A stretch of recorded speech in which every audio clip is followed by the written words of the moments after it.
Hello বন্ধুরা, আমরা এই ভিডিওতে এভারেজের বিভিন্ন ফাংশনগুলো দেখব। তো প্রথমে যে বিষয়টা নিয়ে আলোচনা করব সেটা হচ্ছে আমাদের এভারেজের কি কি ফর্মুলা এখন আছে। যেটা হচ্ছে এভারেজ, এরপরে আছে এভারেজ এ, এভারেজ ইফ এবং এভারেজ ইফস। আচ্ছা, তো নর্মালি আমি যদি আপনাদেরকে বলি এভারেজ কিভাবে কাজ করে, আমরা সবাই জানি যে কয়টা ভ্যালু আছে সেগুলো যোগ করো এবং নাম্বার অফ ভ্যালু দিয়ে সেটাকে ডিভাইড করো।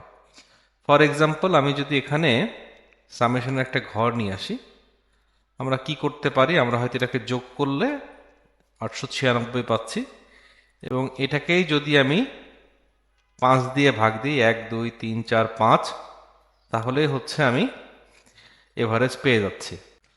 কিন্তু যেহেতু আমাদের এখন এভারেজ ফর্মুলা আছে, আমাদের আলাদা করে আর সাম করে 5 দিয়ে ভাগ করার দরকার নেই। আচ্ছা, তো সেক্ষেত্রে প্রথম ফর্মুলাটা কি? প্রথম ফর্মুলাটা হচ্ছে ইকুয়াল টু এভারেজ। আচ্ছা, আমি ডেটা চিহ্নিত করে দিলাম, এন্টার, সে আমাকে রেজাল্ট দিয়ে দিল।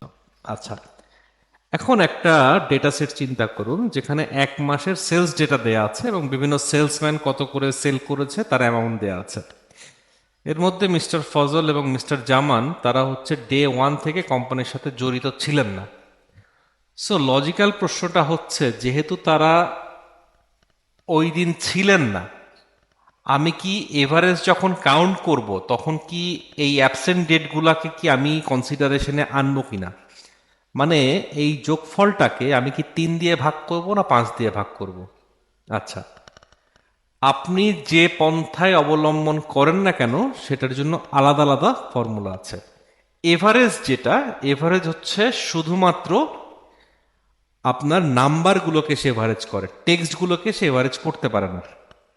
আর এভারেজ এ যে ফর্মুলাটি, আমি যদি এই ফর্মুলাটি এভারেজ দিয়ে করি, দেখেন আমাকে সে রেজাল্ট কত দেয়। আমাকে সে রেজাল্ট দিচ্ছে 159 পয়েন্ট সামথিং। কিন্তু সেম কাজটি আমি যদি এভারেজ এ ফর্মুলা দিয়ে করি, তাহলে সে আমাকে রেজাল্ট দিচ্ছে 95.8। সো আপনি স্ট্রেইট ফরওয়ার্ড পার্থক্যটা হয়তো বুঝতে পারছেন। ঠিক আছে? আচ্ছা, এবার বাকি দুইটা ফর্মুলাতে আসি। এভারেজ ইফ, যদি আপনার কাউন্ট ইফ বা সাম ইফ মনে থাকে তাহলে এভারেজ ইফ মানে কি আপনি হয়তো ধরতে পারছেন। ধরুন আমি চাচ্ছি আমার শুধুমাত্র ফ্রাইডেতে যে সেলগুলো হয়েছে তার এভারেজ কত। So equal to average if, এই হচ্ছে আমার রেঞ্জ।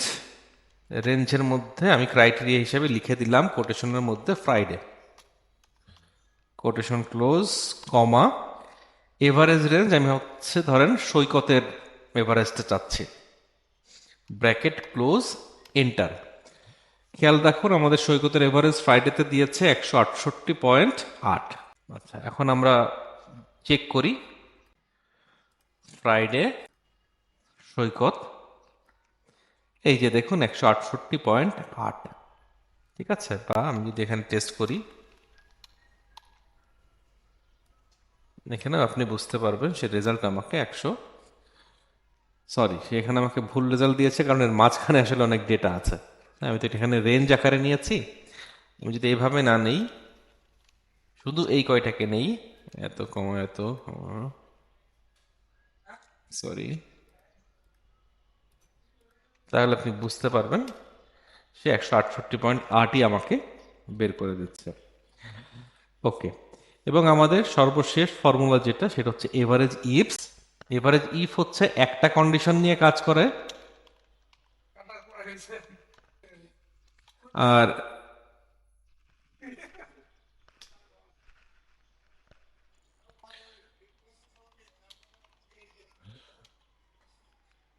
আর এভারেজ ইফস হচ্ছে আমার মাল্টিপল কন্ডিশন নিয়ে কাজ করে। সো ধরুন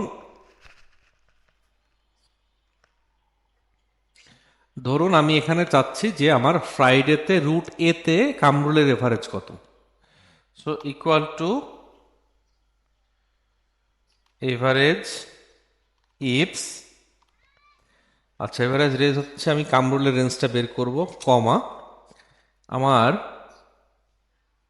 ক্রাইটেরিয়া রেঞ্জ থেকে, এই যে আমার ক্রাইটেরিয়া রেঞ্জ, যেখান থেকে আমি চাচ্ছি হচ্ছে ফ্রাইডে, কমা, এবং রুট থেকে আমি চাচ্ছি রুট এ। এবার আমি দেখি আমার রেজাল্ট কত আসে, 146। আচ্ছা, আমি একটু টেস্ট করি। ফ্রাইডে রুট এ, সো এই দুইটার এভারেজ হবে 146। সো আশা করি বন্ধুরা এভারেজের যে বিভিন্ন ফর্মুলাগুলো আছে সেটা আপনাদের মনে থাকবে এবং আপনারা বাস্তব জীবনে প্রয়োগ করতে পারবেন। আর এটা নিয়ে কোনো কনফিউশন থাকলে প্লিজ আমাকে কমেন্ট বক্সে জানাবেন। ভিডিওটি ভালো লাগলে লাইক দিয়ে পাশে থাকবেন। ধন্যবাদ, দেখা হবে পরের ভিডিওতে।